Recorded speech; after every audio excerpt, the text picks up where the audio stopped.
बच्चा नूर का, वो है ऐने नूर उनका घराना नूर का, मतलब पूरा घराना ही नूर का है।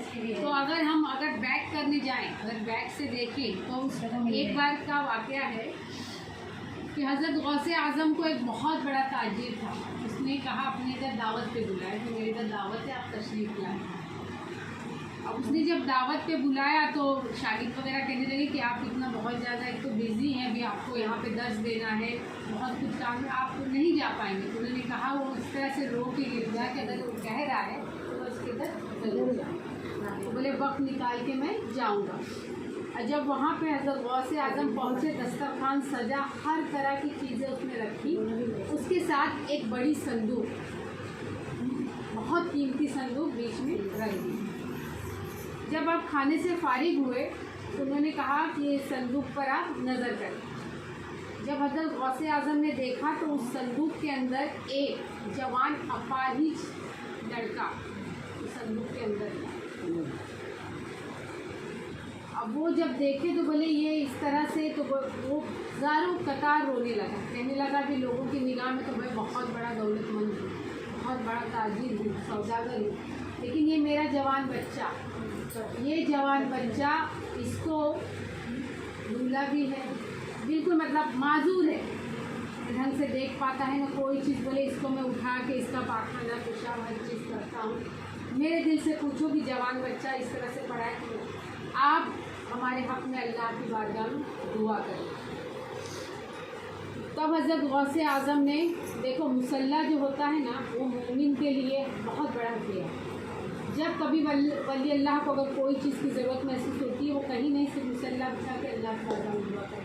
तो तुरंत हज़रत गौसे आज़म ने अल्लाह की बारगाह में दुआ की, बोले या अल्लाह, तू तो मुसब्बिबुल अस्बाब है, तू चाहे तो जो चाहे जो कर सकता है, लेकिन तूने इस ताजिर के दिल में बात क्यों डाली कि मुझे दावत पे बुलाए और मेरे हक़ में दुआ करने के लिए?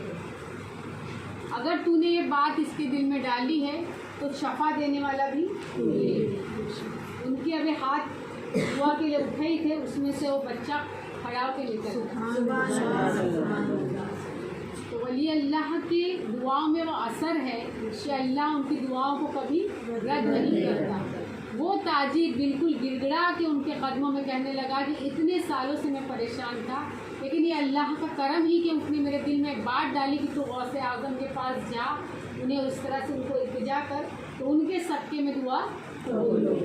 समझ में आई बात? तो इसीलिए वली अल्लाह के दरबार पे हम क्यों जाते हैं कि वहाँ पर अल्लाह की रहमत बरसती है। हम उन्हें खुदा नहीं मानते, लेकिन उनके सदक़े में हम कहते हैं कि अल्लाह इस दरबार का सदका, उनके सदक़े में तो हमारी दुआ कबूल फरमाती। कि हम उतने बड़े नहीं ना कि डायरेक्ट हम अल्लाह तक हमारी पहुँच नहीं ना, हमारी वैसी इबादत है, तो उनके सदक़े में हमारी दुआएं कबूल होती। इसलिए वली अल्लाह के दरबार पर हम जाते हैं और उनके सदक़े में दुआएं करते हैं, और अल्लाह उनके सदक़े में दुआएं कबूल भी फरमाता है।